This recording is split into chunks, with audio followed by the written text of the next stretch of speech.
यदा यदा हि धर्मस्य ग्लानिर्भवति भारत अभ्युत्थानम् अधर्मस्य तदात्मानं सृजाम्यहम् परित्राणाय साधूनां विनाशाय च दुष्कृतां धर्म संस्थापनार्थाय संभवामि युगे युगे।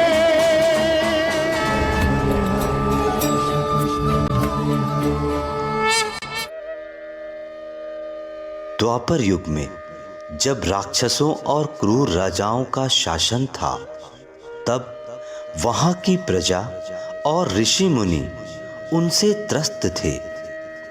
यह देख ब्रह्मा जी भगवान विष्णु के पास पहुंचे। तब भगवान विष्णु ने कहा, मर्यादा पुरुषोत्तम रघुवर दशरथ अजर बिहारी थे, तुम स्वयं जानते हो उनको। वे 12 कला के अवतारी थे। उनके अतिरिक्त पूरे जगत में सारे अवतार अधूरे हैं।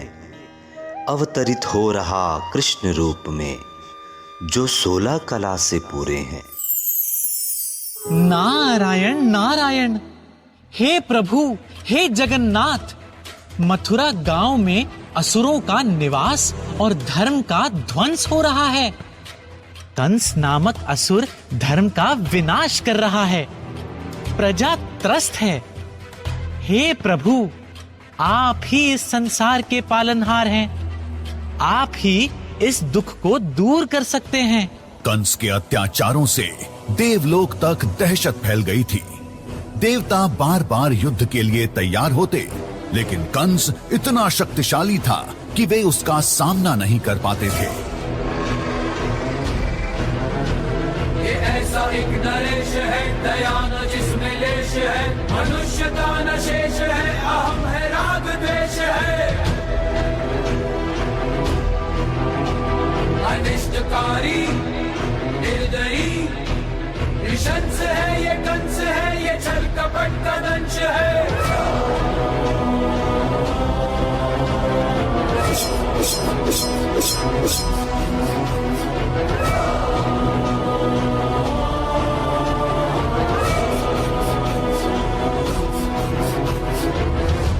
हाथ जोड़कर उन्होंने भगवान विष्णु से निवेदन किया कि वे अवतार लेकर कंस का संहार करें और संसार को दुख से मुक्त करें। जब धरती पर अन्याय बढ़ेगा, तब मैं फिर से जन्म लेकर इस दुख को दूर करूंगा और धर्म की स्थापना करूंगा। मैं सर्वशक्तिमान हूँ, धर्म का राजा, अजय योद्धा।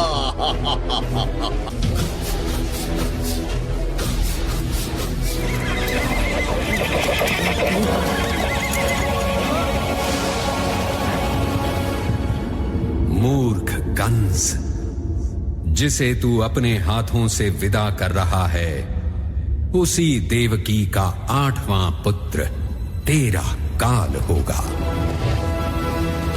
नहीं नहीं, ऐसा नहीं हो सकता।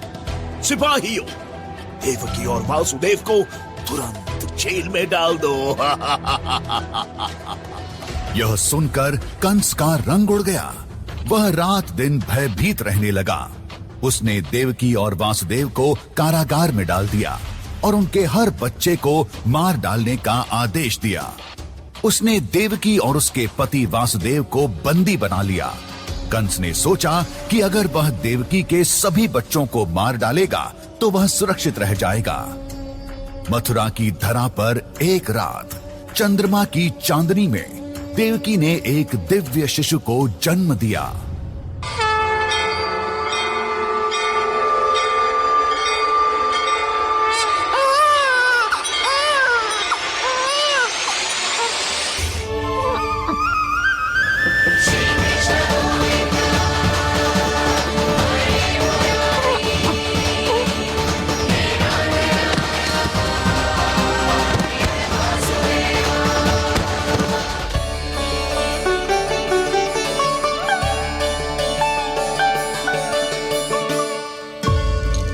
किंतु ये बेड़ियां कैसे खुलेंगी?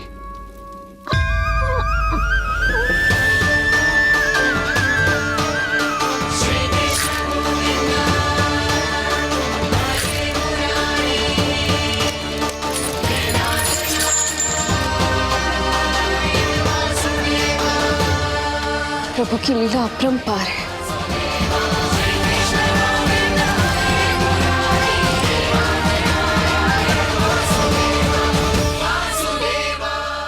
सारे साधन प्रभु ने स्वयं ही संभव कर दिए। मुझे तो केवल इन्हें भाई नंद के घर तक ले जाना है। लो, इन्हें एक बार अपनी गोद में ले लो।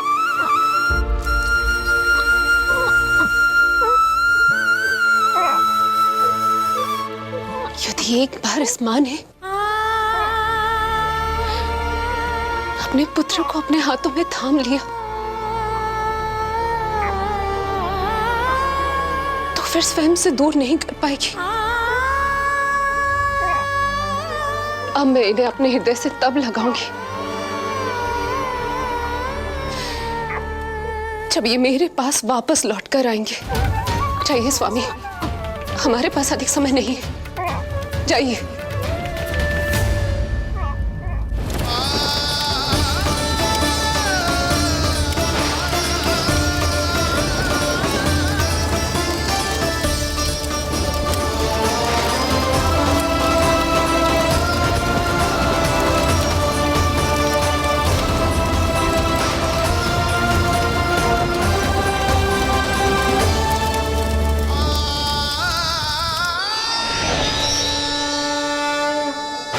गोकुल पहुंचने पर वासुदेव ने यशोदा और नंद के घर जाकर अपने नवजात शिशु कृष्ण को उन्हें सौंप दिया और इस तरह कृष्ण गोकुल में सुरक्षित रहे।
पहचान ना पाई।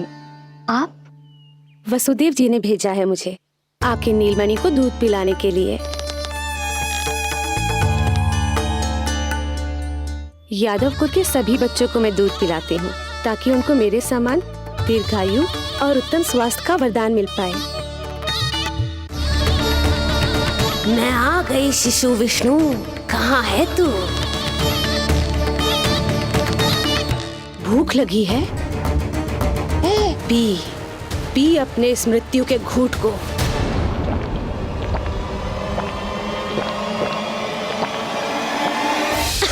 छोड़ जा।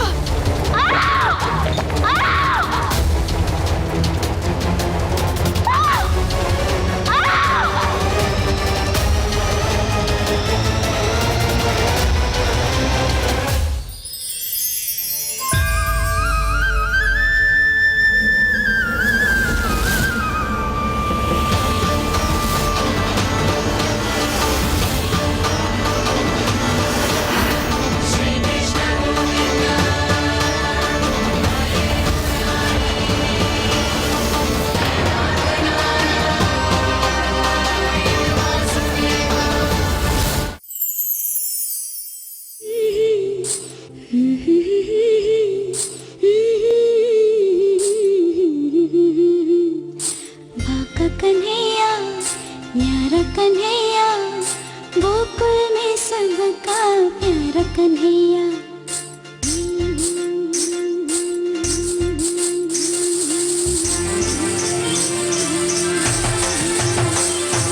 ठुमक ठुमक ठुमक ठुमक नाचे कन्हैया, पैजनिया छम छम बाजे रे, छम छम छम छम कान्हा के संग सारी दुनिया नाचे रे, सारी दुनिया नाचे रे, सारी दुनिया नाचे रे, छम छम छम छम कान्हा के संग सारी दुनिया नाचे रे।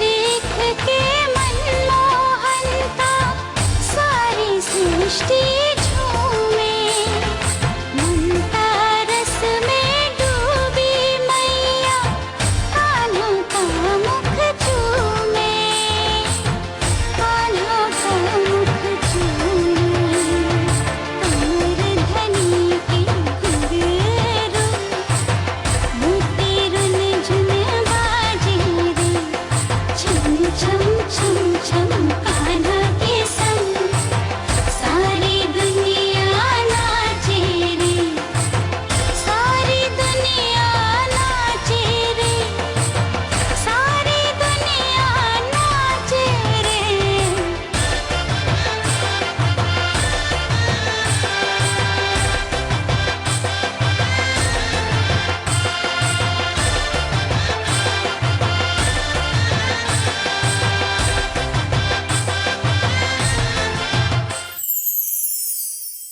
छोटी माँ।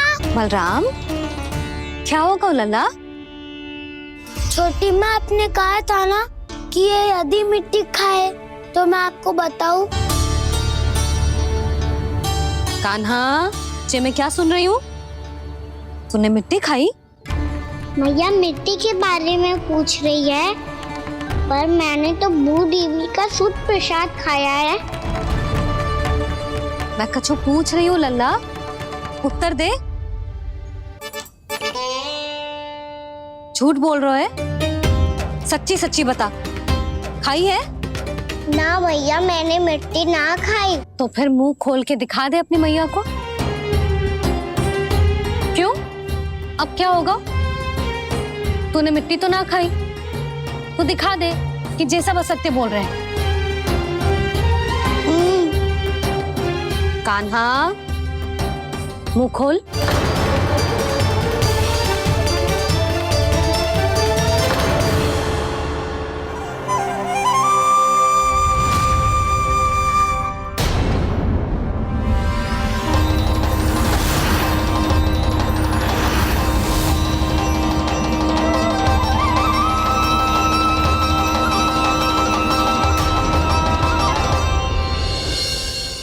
कृष्ण माखन चोर के नाम से जाने जाते थे।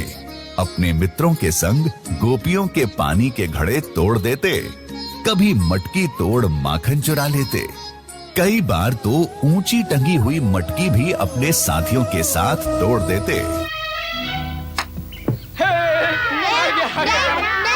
मैं फिर से चलूंगा। देखो दाऊजी, ये रोडमारी करता है। देखो तुम सब, ये रोडमारी करता है। मेरी बारी है।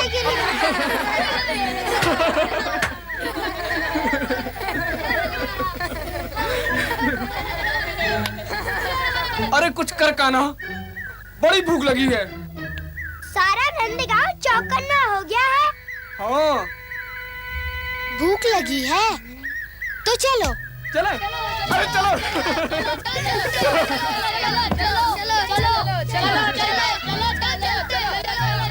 अरे यार, तू भी यार शाम से कर। अरे ना कान्हा ना, यहाँ तो पिछली बार ही पकड़े गए थे। क्यों? पर छूट भी तो गए थे। तो चलो।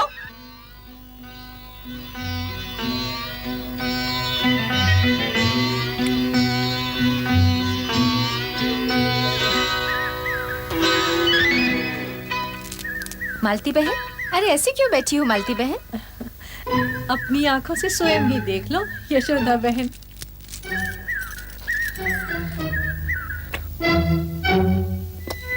कान्हा, कान्हा, मैया, भाले। उतर नीचे, कूद नीचे। अरे क्यों रे, घर में माखन नहीं है क्या? आज मैं समझी, तू चोर है, सचमुच चोर है। सारे गांव को त्रास ही त्रास हो रहा है तेरी माखन चोरी के कारण। आज तू चोरी करके माखन खाते हुए रंगे हाथों पकड़ा गया कि नहीं? क्या माखन नहीं खाया तूने? हाँ?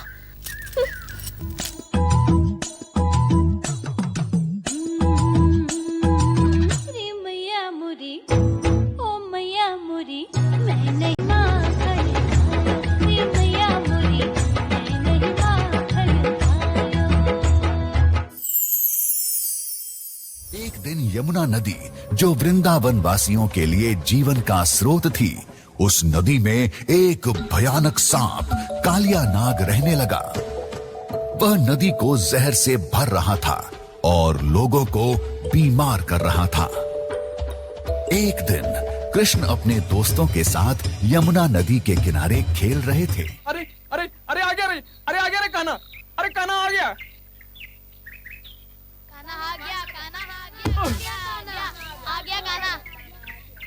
अरे कान्हा, मैं तो कब से तुम्हारी बाट जो रहा था। चलो श्रीदामा, गेंद दो, खेलेंगे। ये ले गेंद, मेरी गेंद तो सदा तेरे पास जाने को व्याकुल रहती है। ये ले।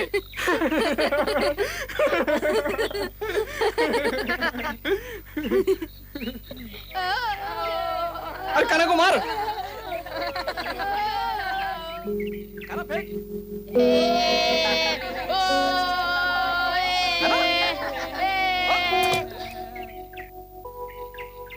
तू मेरी गेंद ला दे कान्हा। कहाँ से लाऊं? गेंद तो यमुना में जा पड़ी। मैं ये कुछ नहीं जानता, तू तो मेरी गेंद ला दे। अच्छा, मैं अभी यमुना में जाके गेंद ला के देता हूँ। कान्हा रुक जाओ, कान्हा रुक जाओ, कान्हा रुक जाओ, कान्हा रुक जाओ, कान्हा रुक जाओ।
कालिया नाग ने कृष्ण से क्षमा मांगी और यमुना नदी को छोड़ दिया। तब से यमुना नदी फिर से स्वच्छ हो गई और वृंदावन वासी खुशी से रहने लगे। वृंदावन में लोग परंपरा से इंद्रदेव की पूजा करते थे, लेकिन कृष्ण ने उनसे कहा, हमें गोवर्धन पर्वत की पूजा करनी चाहिए। यह पर्वत ही हमारा पालन पोषण करता है। इसी पर्वत से हमें घास, चारा, फल और सब्जियां मिलती हैं। हमारी गायें इसी पर्वत पर चरती हैं। यह पर्वत हमारी रक्षा करता है। लेकिन इंद्रदेव, देवताओं के राजा को यह पसंद नहीं था। उन्हें लगा कि लोग उनकी पूजा करने के बजाय इस पर्वत की पूजा कर रहे हैं। इंद्र ने गुस्से में आकर वृंदावन पर बहुत तेज बारिश करवाई। बारिश इतनी तेज थी कि पूरा गांव पानी में डूबने लगा। लोग बहुत डर गए। उन्होंने कृष्ण से मदद मांगी।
दिन तक कृष्ण ने गोवर्धन पर्वत को अपनी उंगली पर उठाकर रखा।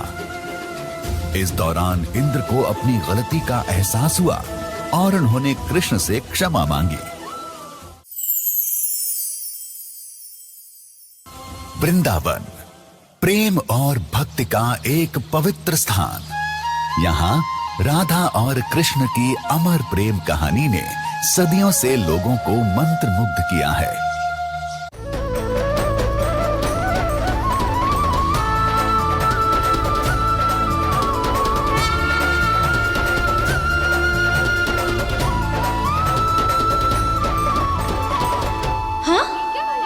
कृष्ण को तो केवल कृष्ण का ही रंग चढ़ सकता है।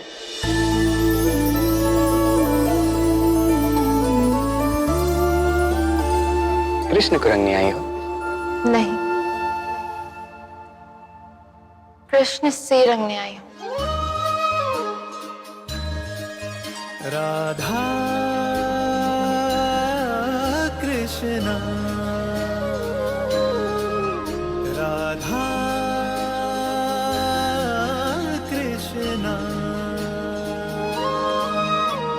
श्याम रंग में रंगी राधिका आज हुई मदवारी। कृष्ण कृष्ण दोहराए हर पल भूल के सुध बुध सारी। महाराज की पावन बेला तीनों लोक से न्यारी।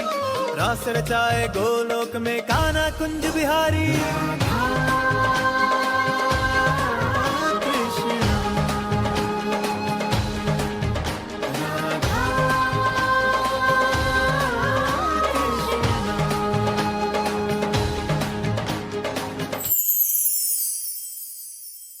रास लीला प्रेम और भक्ति का एक अद्भुत मिलन है।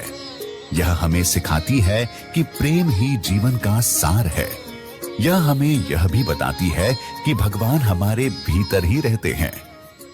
एक बार मथुरा में एक भव्य उत्सव का आयोजन किया गया। कंस ने कृष्ण को इस उत्सव में आमंत्रित किया था ताकि वह उन्हें मार सके। कृष्ण और बलराम को मथुरा लाया गया।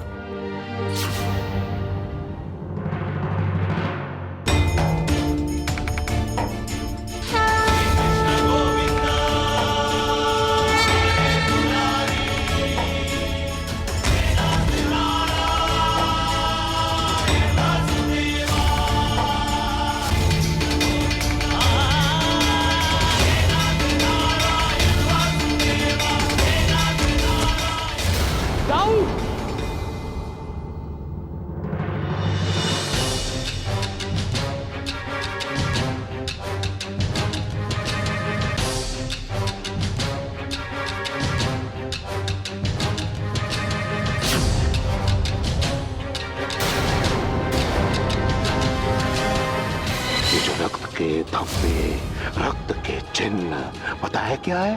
तुम्हारे परिजनों के हैं।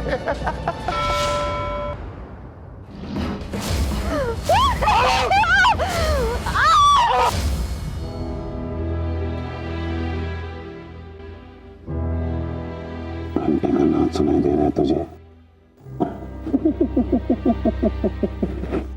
ये घंटे की ध्वनि सीधे मेरे कारागार तक जाती है, जहां पे मेरे दो खूंखार प्रहरी तेरे परिजनों को समाप्त करने के लिए व्याकुल हो रहे हैं।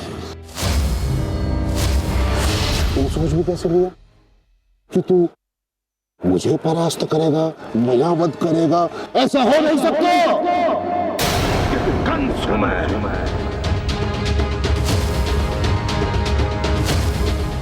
कंस, देखो क्या है, तुम जितने वेग से मुझ पर प्रहार करोगे उसके दुगने वेग से मेरे प्रहरी तुम्हारे परिजनों पर और मुझे तो चिंता हो रही है कि तुम्हारे कारागार पहुंचने से पूर्व ही उनकी मृत्यु ना हो जाए। तुम मुझ पर प्रहार नहीं करोगे? क्या हुआ, करो ना, करो। कान्हा, तू चिंता मत कर, विनाश करो सधर्म, विनाश करो सधर्म, विनाश करो सधर्म। धरती को पाप मुक्त कर, वध कर उसका वध, वध कर उसका वध। हटाओ उसे और बजाओ घंटा, इसकी ध्वनि कारागार तक पहुंचनी चाहिए। जब तक इसके परिजन समाप्त नहीं हो जाते बजाते रहो।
कृष्ण ने कंस को पकड़कर जमीन पर पटक दिया और उसे मार डाला।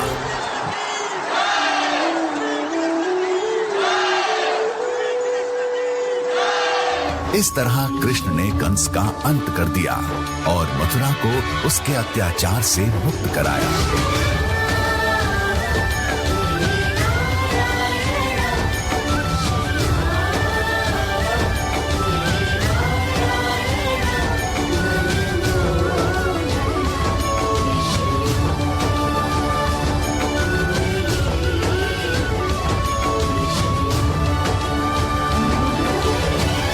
कृष्ण भक्ति एक ऐसी शक्ति है जो मन को शांति देती है, आत्मा को शुद्ध करती है और जीवन को सार्थक बनाती है। यह भक्ति का सर्वोच्च रूप है जिसमें भक्त भगवान कृष्ण के प्रति असीम प्रेम और समर्पण रखता है। इन सभी में भक्त कृष्ण के प्रति अपनी श्रद्धा और प्रेम व्यक्त करता है।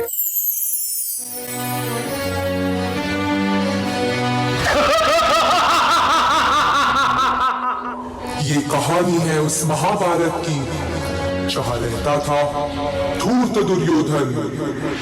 आमंत्रण दिया 5 पांडवों को और छल से रचा युद्ध का खेल। आमंत्रण स्वीकार कर 5 पांडव आ फंसे युद्ध के षड्यंत्र में, दुर्योधन के आंगन में। दुर्योधन के रचे रचाए खेल में एक एक कर सब हारते चले गए 5 पांडव। राज्य, साम्राज्य, मान, सम्मान स्वयं को भी हार बैठे। इतना ही नहीं तो साधारण संपत्ति की तरह दांव पर लगाई अपनी पत्नी द्रौपदी।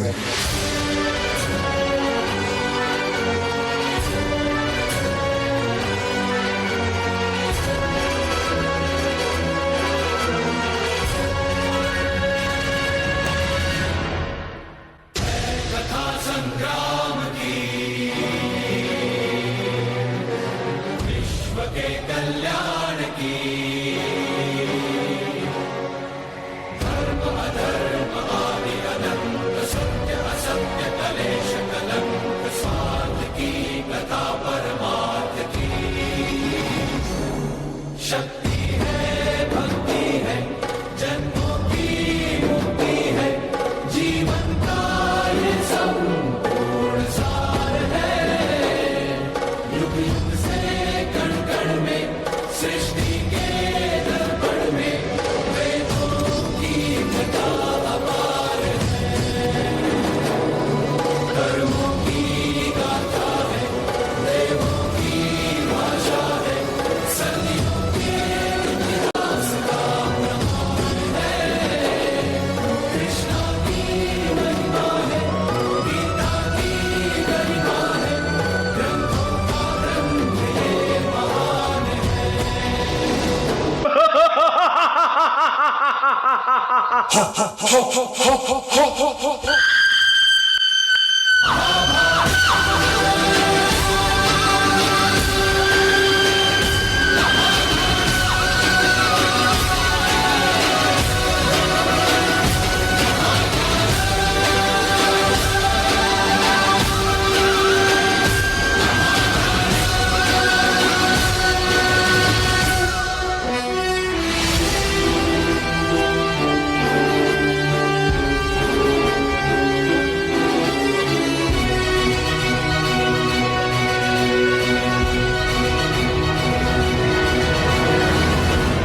सुनो द्रौपदी, आज तुम्हें बचाने आया हूं, पर कल शायद ना। समय का पहिया फिर घूमेगा, कहीं ना कोई सहारा मिलेगा। झांक भीतर, बन आत्मनिर्भर, है तू अपना स्वयं गिरधर। तो उठो द्रौपदी, उठो द्रौपदी, शस्त्र उठा लो, अब गोविंद ना आएंगे। छोड़ो मेहंदी, खड़क संभालो, खुद ही अपना चीर बचा लो। दुत बिछाए बैठे शकुनी, मस्तक सब बिक जाएंगे। उठो द्रौपदी, शस्त्र उठा लो, अब गोविंद ना आएंगे।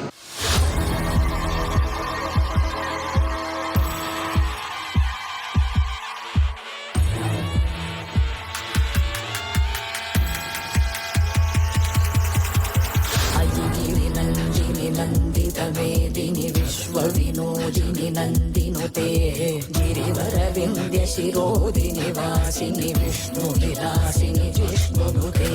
पदमति क्षिति कंठ कुटुंबिनी भूरि कुटुंबिनी भूरि कृते। जय जय हे महिषासुरमर्दिनी रम्यकपर्दिनी शैलसुते। मेरे अपमान का प्रतिशोध तो रण है, दुर्योधन दुशासन करण का मरण है। मेरे ये केश यदि खुले रह जाएंगे, रण में ध्वजा बन लहराएंगे। करती हूँ प्रण ये केश खोल, श्रृंगार कभी ना साधूंगी। जब चीर छाती दुशासन के, लहू से केश मैं धोऊंगी।